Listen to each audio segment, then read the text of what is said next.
A billionaire goes undercover in his own luxury hotel and uncovers a secret he never saw coming.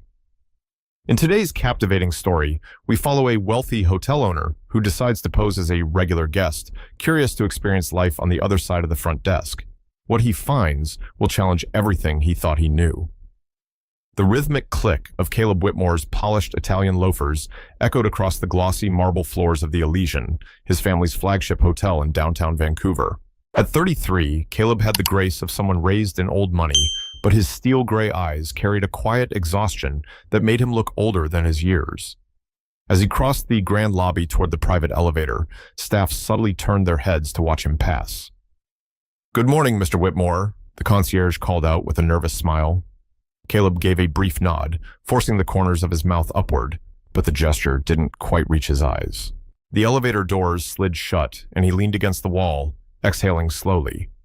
His reflection stared back from the mirrored interior, a man in a flawless navy suit, sharp tie, and polished cufflinks. But Caleb didn't see refinement.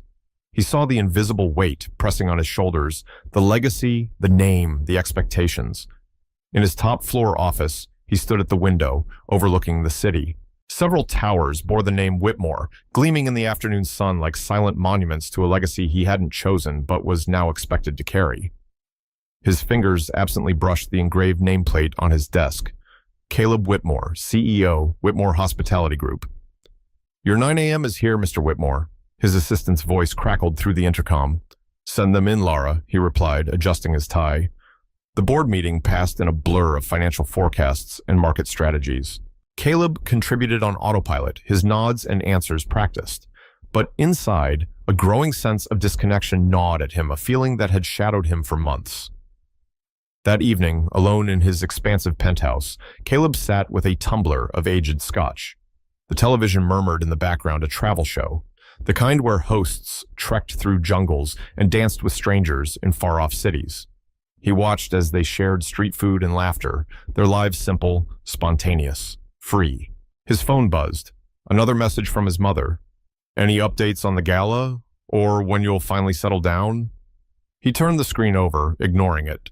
His thoughts drifted, uninvited, to his father's final words 2 years ago. "The Whitmore name is on every door, son. Make it count." But what did it count for? What did it mean beyond power, beyond appearances? As he poured a second drink, a notification pinged onto his phone. Tomorrow's itinerary, staff meeting, 10:00 a.m. The Elysian, the crown jewel of the Whitmore portfolio. Caleb stared at it, and something stirred. What if he saw the hotel not as its owner, but as a guest? Anonymous, unrecognized, unfiltered. No VIP treatment, no boardroom status, just a man walking through the world his family had built from the other side of the welcome desk. The idea felt reckless, risky, potentially humiliating if discovered. But for the first time in a long while, Caleb felt alive. He felt it. For the first time in years, something like breathless excitement. Caleb picked up his phone, fingers hovering above the screen. One call. That's all it would take. A single favor from his most trusted contact in HR, and the entire plan would be in motion, a new name, a fresh identity, and a rare chance to step out from beneath the Whitmore legacy. He took a breath and dialed. "Hey, Jonah, I need a favor." And yeah, it's going to sound a little crazy. When he hung up, Caleb turned back toward the window. The city lights glittered below, reflecting against the glass. Tomorrow, he wouldn't be Caleb Whitmore, heir to one of the country's most prominent hotel empires. He'd be someone else. Just another guest, blending into the rhythm of the hotel his family had built. He didn't know exactly what he was looking for. Freedom? Perspective? Maybe even a forgotten version of himself. But whatever it was, he had to find it. The next morning, he stood in front of the mirror inside his walk-in closet, surrounded by rows of tailored suits and Italian shoes, and reached for none of them. Instead, he pulled on a simple button-down shirt, one he'd picked up the night before from a local department store, and a pair of faded jeans that didn't fit the polished world he came from. He tousled his usually perfect hair, letting it fall more naturally, then slipped on a pair of plain glasses. He barely recognized himself. And that was the point. "Nice to meet you," he said to the mirror, testing the name. "Ethan Hart." The man staring back at him smiled. The drive to the Elysian felt like a dream. He had taken this route hundreds of times, but never like this. Never as a stranger. He pulled up to valet. For once, no one rushed forward to open his door or greet him by name. "You've got this," he murmured under his breath, handing his keys to a young valet who barely glanced up. Inside, the lobby unfolded like a living sculpture, sleek, modern lines softened by warm lighting and subtle notes of lavender in the air. Classical music hummed in the background. The crystal chandelier sent tiny rainbows dancing across the marble floor. Ethan, not Caleb, took it all in. For the first time, he wasn't inspecting it as a stakeholder. He was simply seeing it. At the reception desk, a young woman welcomed him with a warm, practiced smile. "Good morning. Welcome to the Elysian. Do you have a reservation?" "Yes, under Ethan Hart." The name slipped out easily. He almost didn't recognize his own voice. Guilt tugged at the edges of his conscience, but he brushed it aside. As she typed, Ethan glanced around, absorbing the ebb and flow of hotel life from the ground level. A group of sharply dressed professionals swept past, heading toward the conference center. Nearby, a family juggled bags, strollers, and 2 tired toddlers. A bellhop rushed to help them, and Ethan made a mental note to revisit the check-in process for families. Then his gaze landed on someone near the concierge desk. A woman. Dark hair pulled neatly into a low bun. She was speaking animatedly, with a couple hands moving with expressive warmth as she gestured toward the map in front of them. There was something about her, focused, effortless, completely in her element, something that didn't feel rehearsed. "Mr. Hart?" The receptionist's voice pulled him back. "Your room is ready, Deluxe King, room 1408. Would you like any assistance?" "No, thank you." He accepted the key card, then hesitated. "Actually, who's that woman over there?" He gestured subtly toward the concierge area. The receptionist followed his gaze. "Oh, that's Sophia Morales, our events coordinator. She's amazing, always one step ahead, always thinking about the guests. She seems..." He paused, searching for the word. "Incredible. Would you like me to introduce you?" "No," he said quickly, maybe too quickly. "Just curious." He moved toward the elevators, stealing one last glance at Sophia as she laughed with the couple. There was a presence about her, something genuine and unscripted, so unlike the calculated control he was used to in his corporate world. In room 1408, Ethan dropped his suitcase and walked to the window. The city of Vancouver stretched out before him, shimmering under the mid-morning light. But for once, he wasn't thinking about skyline views or real estate value. He was thinking about the woman near the concierge desk. And for the first time, he wondered, what else had he overlooked, hiding behind his own name? Ethan wasn't thinking about occupancy rates or quarterly growth projections anymore.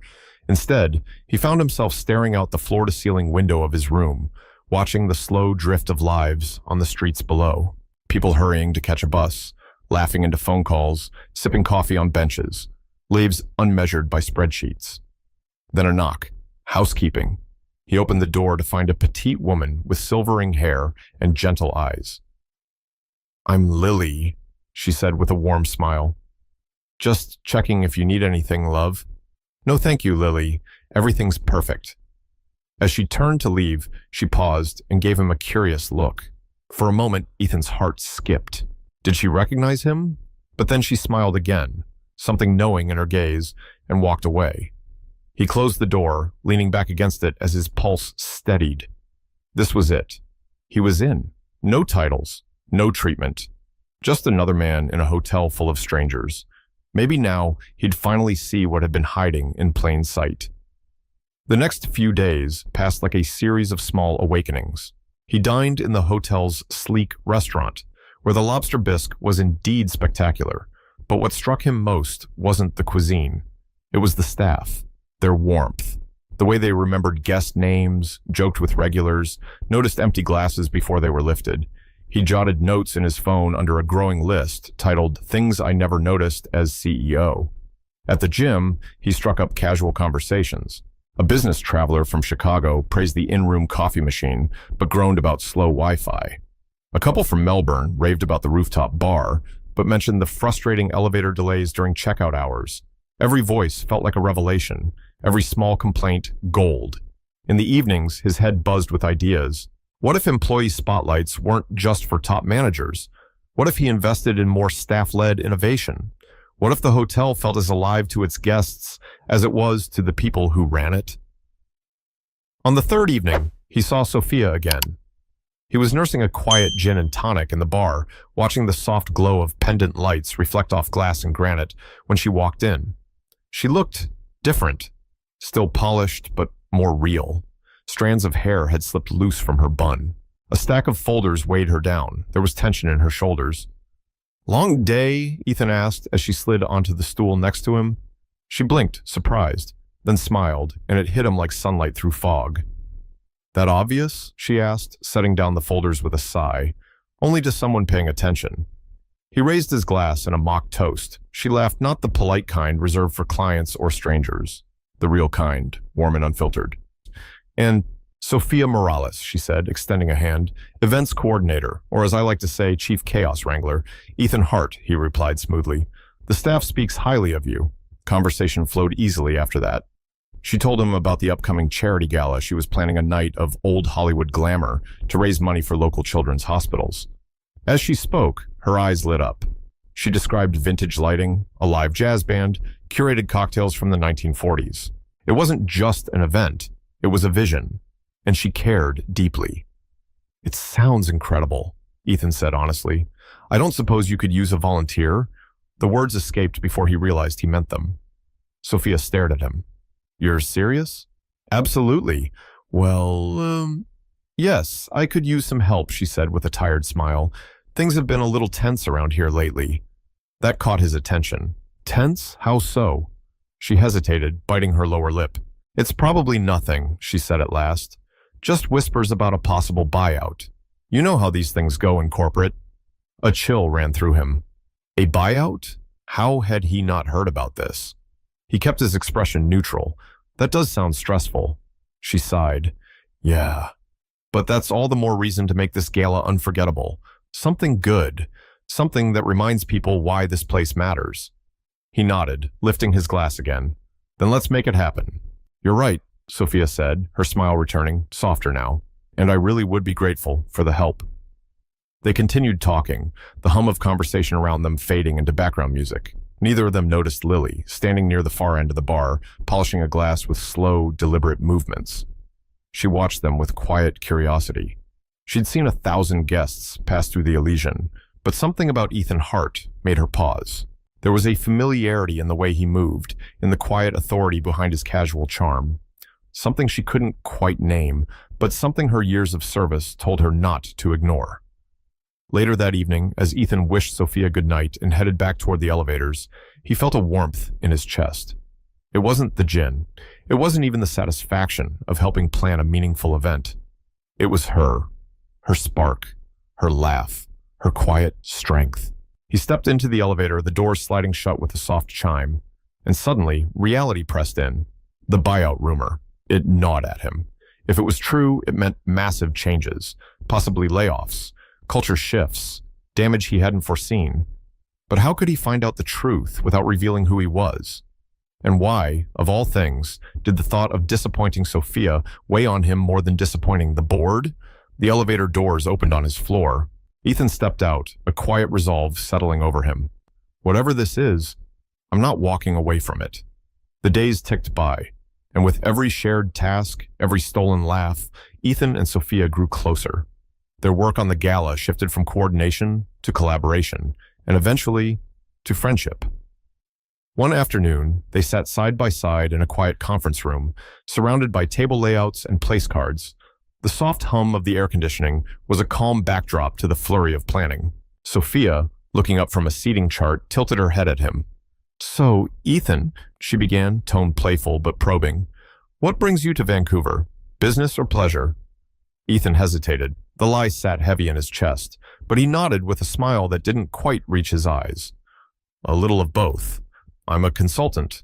Took a bit of time to explore the city between projects." Sophia seemed satisfied. "Well, I'm glad you did. You've been a lifesaver." As they talked, Ethan found himself opening up, sharing snippets from his childhood, stories from travel, moments he hadn't told anyone in years. Everything carefully crafted to avoid one name, Whitmore. Sunlight spilled across the table, casting a golden glow on Sophia's face as she listened. You know, she said with a twinkle in her eyes, for a consultant, you have a suspiciously good eye for hotel operations. Ethan laughed too quickly. Just observant, I guess. And then, deflecting, tell me more about this charity. You mentioned the Children's Hospital? But across the halls and behind the scenes, Lily was still watching. She'd overheard enough snippets, disjointed details, inconsistent stories, phrases that didn't quite line up. Her instincts, refined by decades of unspoken hotel wisdom, were rarely wrong. Something about Ethan Hart didn't add up. That evening, as Ethan returned to his room, he found Lily finishing up a room nearby. The hallway smelled faintly of lemon and fresh linens. Evening, Mr. Hart, she said, her tone friendly, but her gaze lingering just a second too long. Everything to your satisfaction? Yes. Thank you, Lily. But, as she walked away, Ethan stood frozen for a moment. She knew, or if she didn't yet, she would. Inside, he sat on the edge of the bed, his head in his hands. The weight of the lie pressed harder than it ever had before. He had wanted truth. He had wanted connection. But he had built it on a false name, and it was starting to fall apart. The next day, Ethan and Sophia met in the sunlit atrium to review the event budget. Laughter and light conversation carried from nearby guests, but Ethan barely heard it. His phone buzzed. Daniel Whitmore, office. He froze. The name flashed on the screen like a spotlight. He silenced it quickly, shoving the phone into his pocket. Sophia caught the movement. Aren't you going to answer that? It's not important, he said too quickly. Her eyes lingered on him for a moment, searching, but she didn't press. Still, something had shifted, and Ethan knew it. So, Ethan said, clearing his throat, where were we? His voice sounded tight, distant even to himself. Sophia glanced up from the budget sheets, eyes softening. She could sense something had shifted. They returned to work, but slowly, unintentionally, Ethan began to speak more freely. Little truths slipped out. Nothing that revealed his name, but enough to reveal the weight he carried. Sometimes, he murmured, eyes drifting toward the cascading plants lining the atrium, it feels like I'm living someone else's life. One I didn't choose. Sophia reached over, her hand finding his, a simple gesture, warm, steady, but it sent something electric through him. I understand, she said quietly. It's not easy, trying to live your own truth when the world expects something else from you. Their eyes met, and for one brief moment, Ethan nearly said it. Who he really was, but fear held his words hostage. Fear of unraveling the only genuine connection he'd felt in years. When they parted ways that evening, the guilt followed him like a shadow. The quiet rhythm of his days shattered the next morning. As he passed through the lobby, he caught hushed voices near the bar. Tucked behind a cluster of potted palms, instinct pulled him to pause. Vertex Hotels is circling, a gravelly voice said. They've put a number on the table, and it's a big one. The Whitmore family will never sell the Elysian, another replied. It's their signature property. Word is, the son the new CEO, he's not as committed. Vertex smells blood in the water. Ethan's breath caught in his throat. Vertex.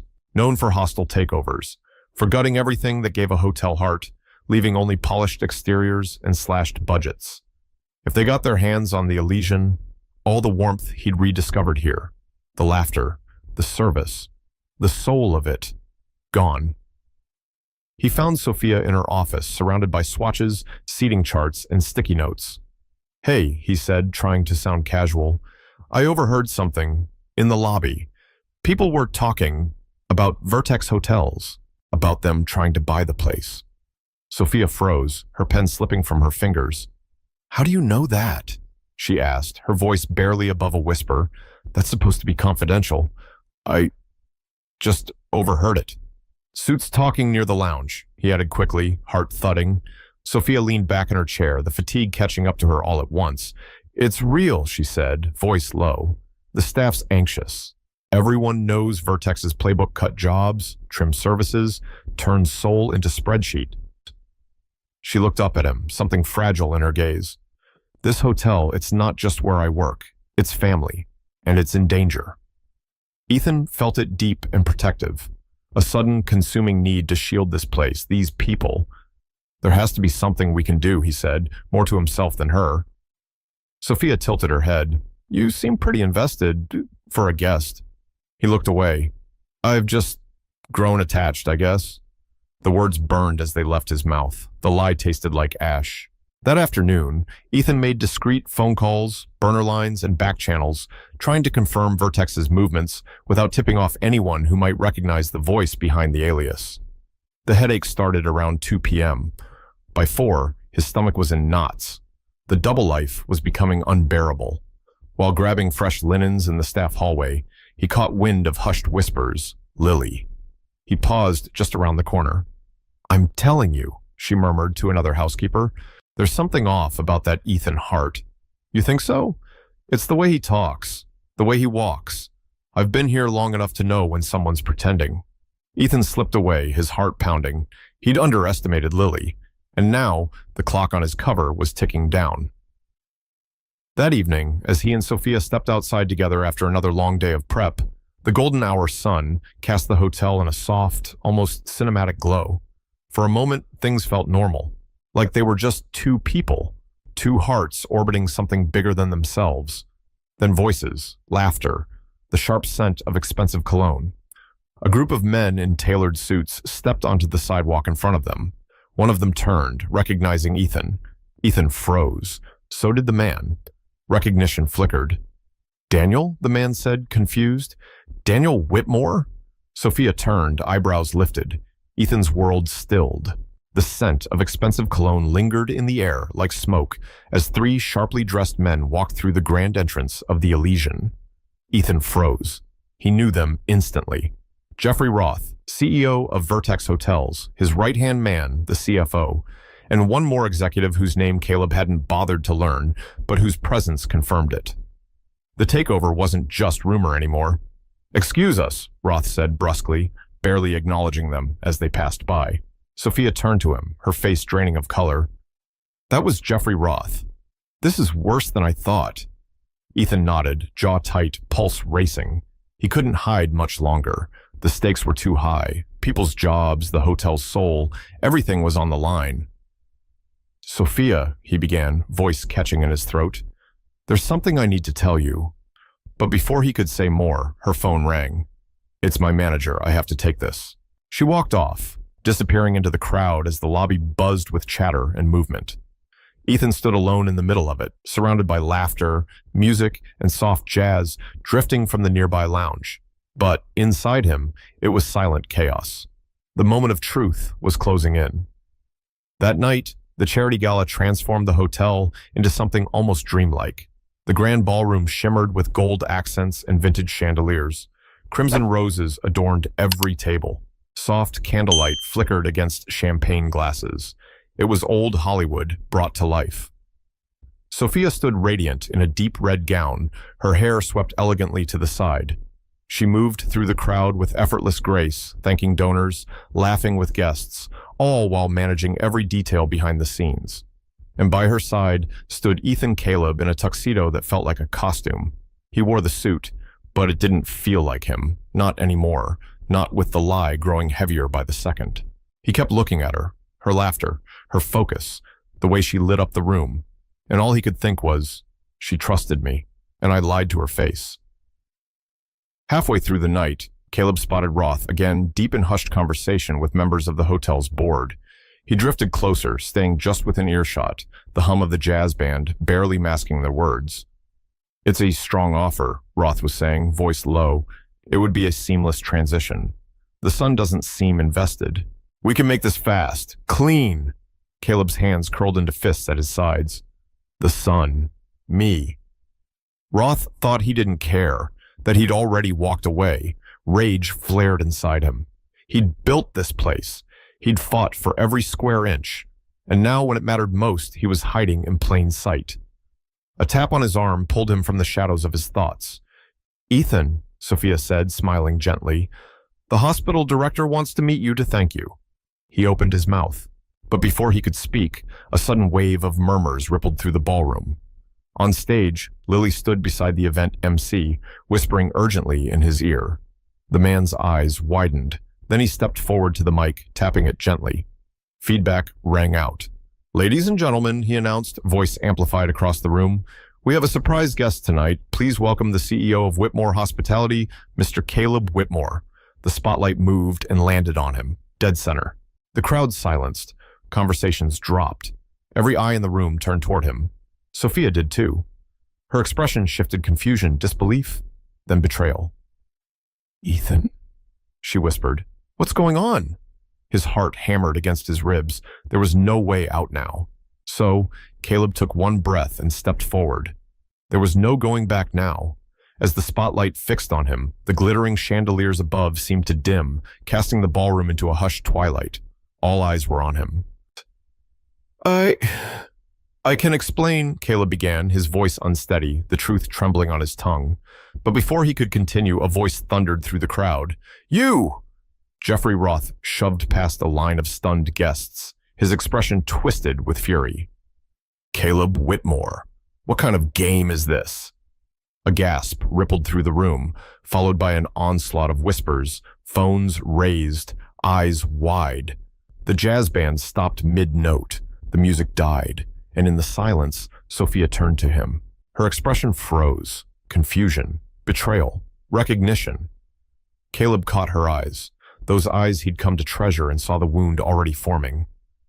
"I'm sorry," he said, louder now, addressing her and the crowd all at once. "I never meant to deceive anyone. I just wanted to understand, to see this hotel and all of you through a different lens, one that didn't have my name attached to it."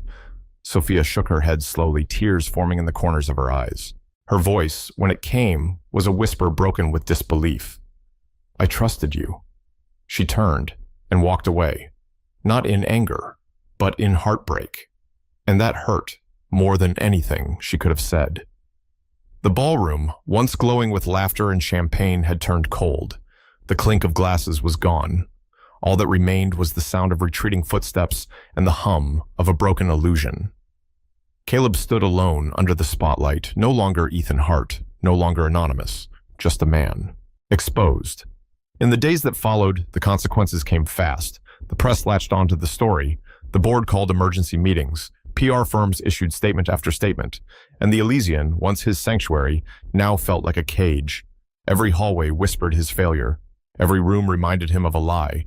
Every face, staff, and guest alike carried some variation of disappointment. But none stung more than Sophia's absence. She didn't return his calls, didn't answer his texts, didn't acknowledge the handwritten letter he left with front desk staff. It was as if she'd vanished, and yet her presence lingered everywhere. One afternoon, worn down and aching, Caleb wandered into a part of the hotel he'd never stepped foot in as CEO. The staff corridor. Fluorescent lights buzzed overhead, metal carts lined the walls. The scent of detergent clung to the air. There, folding linens with quiet precision, was Lily. He approached slowly. "Lily," he said, his voice hoarse from days of stress and sleepless nights, "I owe you two things, an apology and a thank you."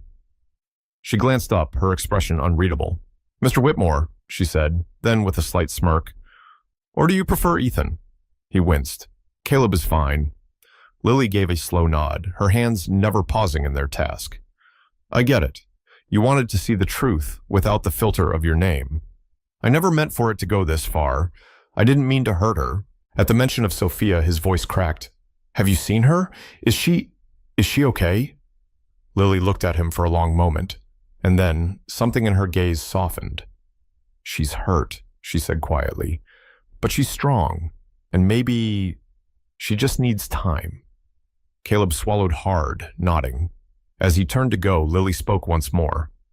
"For what it's worth," she said gently, "sometimes the only way to truly see something is to step outside of it."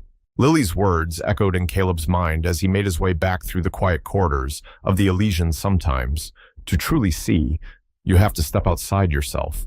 He'd gone undercover to rediscover his hotel, but what he found was himself. The version he'd lost under the weight of board meetings and family legacy. That evening, as he prepared to leave, briefcase in hand and thoughts still tangled, he spotted her. Sophia. She was near the lobby's central column, speaking politely with a guest. Her professional smile was intact, but Caleb noticed what most people wouldn't: the slight tension in her shoulders, the exhaustion behind her eyes. As the guest walked away, he stepped forward, heart hammering against his ribs. Sophia. She turned slowly, her expression calm but distant. Mr. Whitmore, she said, each syllable sharp with restraint. I think you've said enough. He swallowed the hurt. I know I broke your trust, he said quietly. But please, let me explain. Not here, not now, just, coffee. When you're ready. There was a pause. A flicker of emotion passed behind her eyes. Not quite forgiveness, but not total refusal either. Then her voice came, barely above a whisper. I need time. And this, it's not just about me. She motioned subtly to the hotel around them. You deceived everyone. He nodded, accepting it with the weight it deserved. I know. And then she was gone, melting into the crowd like a ghost. But something inside him sparked. He wasn't done yet done. He wasn't going to run this time. The weeks that followed were anything but quiet. Vertex Hotels hadn't backed down. Their acquisition efforts were accelerating, and the staff already shaken by the deception now faced rumors of layoffs and restructuring. Caleb responded with something no one expected: presence. He didn't hide in boardrooms. He walked the hallways, listened to housekeeping, met with concierge teams, sat in on staff training.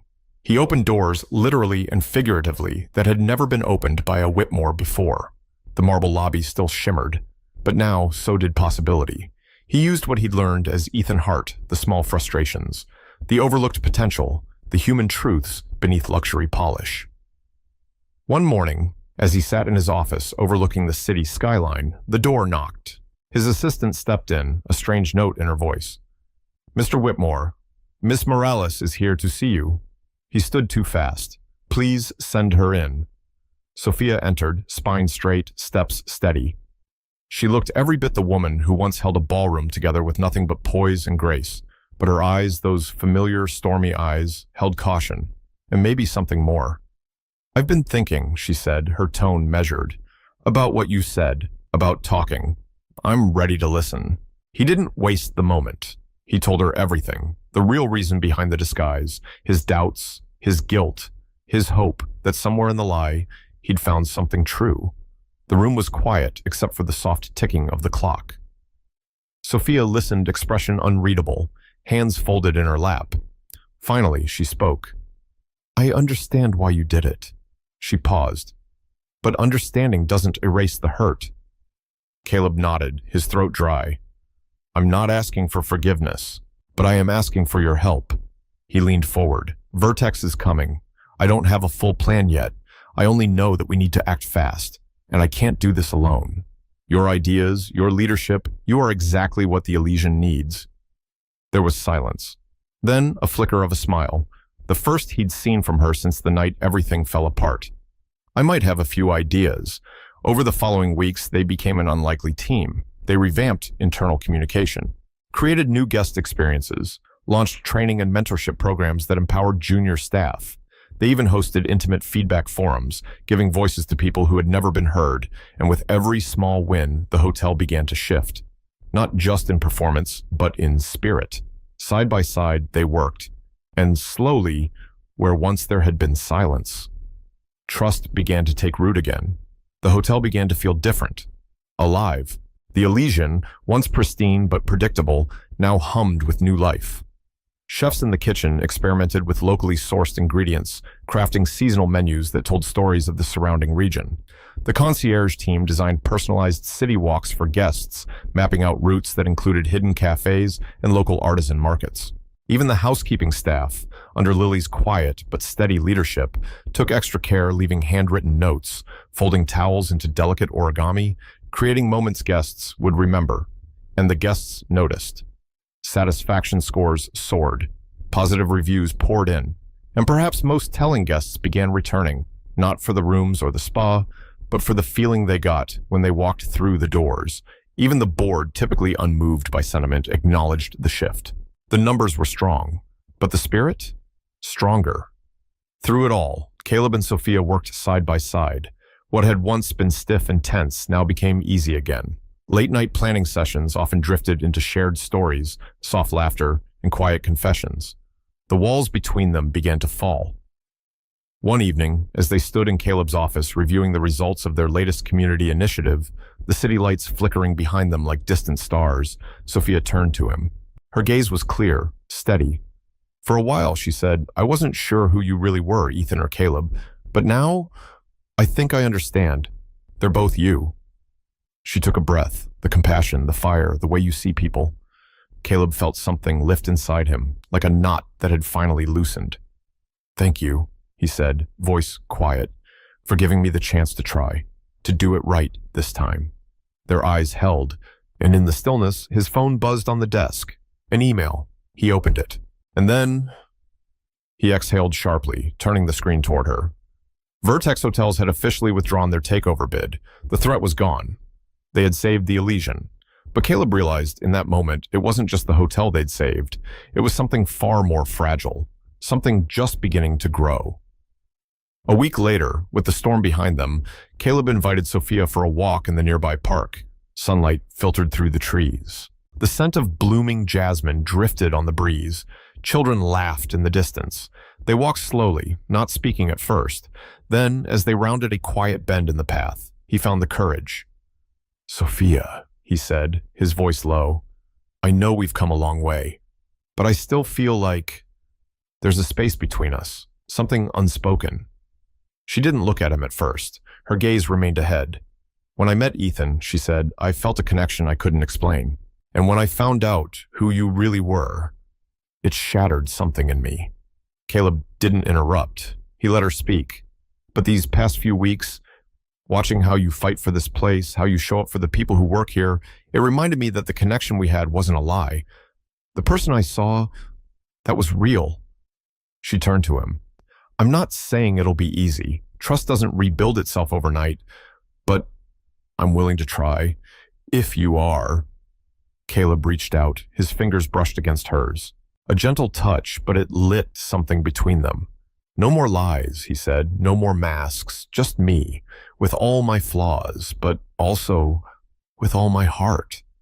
She smiled softly, and in the golden light of the setting sun, they leaned in meeting in a kiss that was not about passion, but about promise, the kind of kiss that says we begin again. Back at the Elysian, they returned to work shoulder to shoulder, laughter now woven into their days. And from her station near the staff hallway, Lily, ever watchful, caught a glimpse of them passing by. She smiled to herself. She'd seen many guests fall in love at the Elysian, but watching these two, she had a feeling this one would last. They worked in rhythm now, effortlessly, easily. Caleb and Sophia partners in every sense of the word. Their laughter, once tentative, now filled the halls of the Elysian like sunlight through tall windows. In the months after Vertex's withdrawal, the hotel transformed. No longer just a polished icon of luxury, it became a living, breathing part of the city's soul. Local artists displayed their work in the grand lobby, changing with the seasons. The rooftop garden bloomed fresh herbs and vegetables, now sourced for the hotel's own restaurants. And most beautifully, a new mentorship program began, offering hands-on training to at-risk youth, teaching them the dignity of service, the strength of hospitality. Caleb had stopped trying to control everything. Instead, he shared the reins. He let Sophia's creativity lead, let her ideas take root and flourish. Together, they navigated challenges as partners, at times clashing, always recalibrating, but never losing sight of what they were building together. One evening, they stood on the hotel's rooftop terrace, the city shimmering below them like a reflection of the stars. The sky was streaked in gold and rose, glass towers mirrored the sunset. Caleb turned to her, eyes soft. You know, he said, a smile curving slowly, I came here trying to find myself, but I ended up finding so much more. His voice caught just slightly. I found purpose, I found peace, and I found you. Sophia leaned into him, her cheek brushing his shoulder. And to think it all started with one carefully constructed lie, she teased gently. Caleb laughed under his breath, pulling her in closer. Well, here's one truth I'll never take back. He looked into her eyes, steady and sincere. I love you, Sophia Morales. She smiled. I love you too, Caleb Whitmore. Their kiss, framed by the soft glow of city lights, was not a grand finale. It was the start of a quieter, braver story, one they'd write together, 1 year later. The ballroom at the Elysian buzzed with anticipation. The scent of warm pastries and roasted coffee floated through the air. Sunlight streamed in from arched windows, casting golden light across the polished floor. Caleb stood at the front of the room, Sophia beside him, her hand resting lightly on his back. Today, Caleb began, his voice carrying, we're not just celebrating our strongest quarter to date, we're celebrating you, every person in this room who made it happen. He paused, looking around at the faces he now knew by name. There was pride in his posture, but no longer the kind born from perfection. This pride was rooted in humility, in gratitude. We've become more than just a luxury hotel. We've become a place with a soul. Sophia stepped forward. We're redefining what it means to lead in this industry, she added, not just through five-star service, but through community, through impact, through connection. The room erupted in applause. Lily, now proudly wearing her badge as head of housekeeping, stood in the front row, her eyes shining. In the back, interns from the mentorship program clapped with pride, side by side with senior staff. Later that afternoon, as Caleb and Sophia walked through the atrium, they passed the koi pond. Nearby, two guests sat on a bench, sipping tea. I've stayed in five-star hotels all over the world, one said, but there's something different about this place. It feels real. Caleb glanced at Sophia, his fingers brushing hers. No words needed, just a soft smile shared between them, a quiet acknowledgement of the journey that brought them here. That night, they hosted a small dinner in Caleb's penthouse. It wasn't extravagant, just candlelight, close friends, and a table full of people who had helped them grow. Sophia raised a toast to honesty, to second chances, and to the magic that happens when you stop pretending and finally let yourself be seen. They clinked glasses. And outside, beyond the glass walls, the Elysian Hotel stood tall against the night sky, not just a symbol of wealth, but a beacon of authenticity. And at its heart, a love story that had once begun with a lie, but became the truth of everything that mattered. It was a quiet dinner, just a gathering of department heads and longtime friends in the penthouse that overlooked the city skyline. Candles flickered, soft jazz played, and the scent of roasted rosemary and warm bread drifted from the kitchen. Conversation flowed easily. Laughter came often. Caleb stood, glass in hand, as twilight deepened over Toronto. A toast, he said, eyes sweeping across the room. To authenticity, to growth, and to the people who've made the Elysian not just a hotel, but a home. Glasses clinked. The moment shimmered. Later, as the laughter continued inside, Caleb and Sophia slipped out to the balcony. The city stretched before them in a glowing mosaic of lights. Below, life pulsed, but up here it was just the two of them and the quiet, steady rhythm of something sacred. Sophia leaned into his embrace. You know, she said, her voice soft, when you revealed who you really were, I thought my whole world had cracked apart. She smiled gently. But now, I can't imagine my life any other way. Caleb kissed her forehead, closing his eyes for a beat. I spent so long trying to live up to a name. I forgot to live at all. You changed that. Inside, they heard the laughter of their team, the people who had helped build something greater than either of them could have imagined. Ready to go back in? Sophia asked, her eyes glowing. Yeah, Caleb said, taking her hand.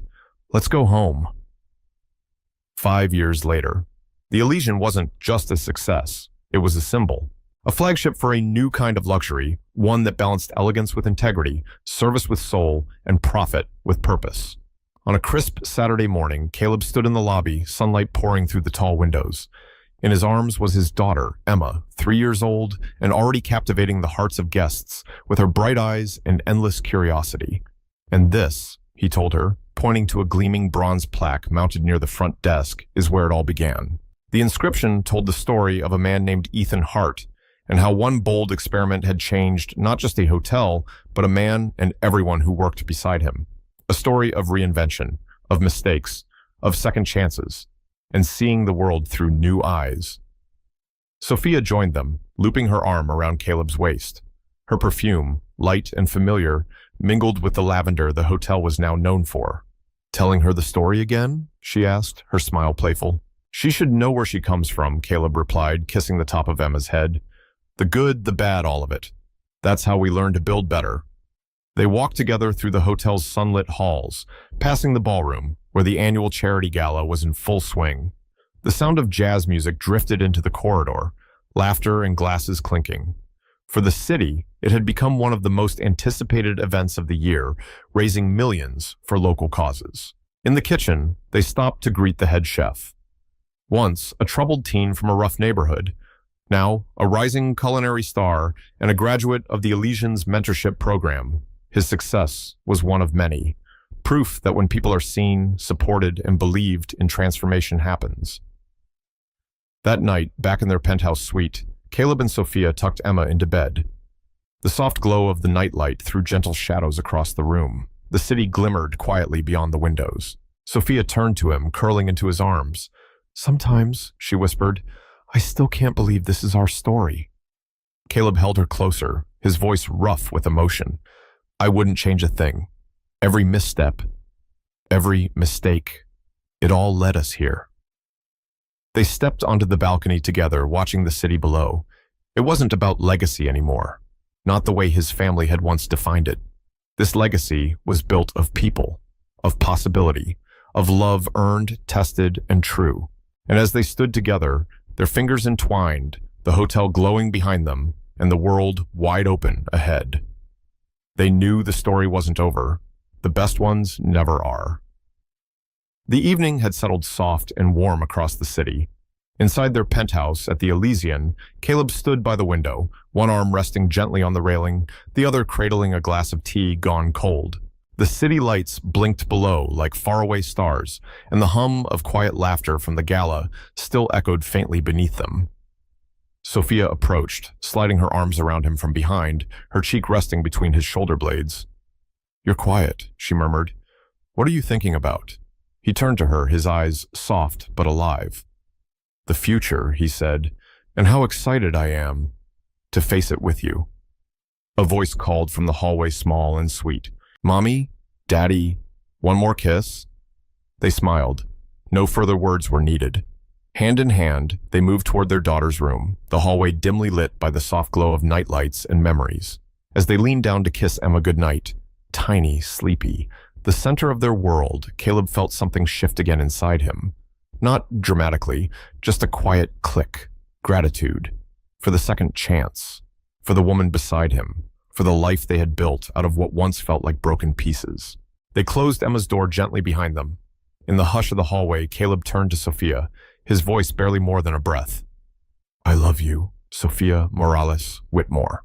She smiled, her eyes shining in the soft light. "And I love you, Caleb Whitmore, always." They kissed tenderly, quietly, more a promise than a moment. The kind of kiss that doesn't need witnesses, just two hearts, still choosing each other, still growing, still becoming.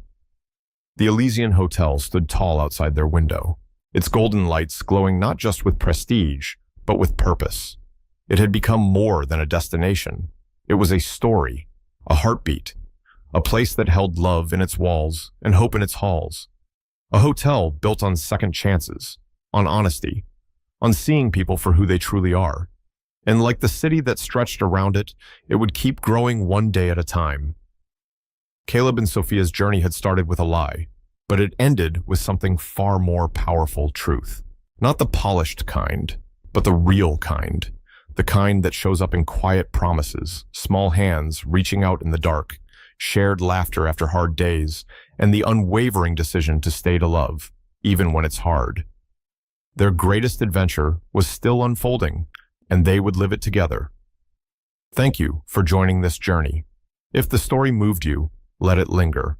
Sometimes the softest endings are the ones that stay with us the longest.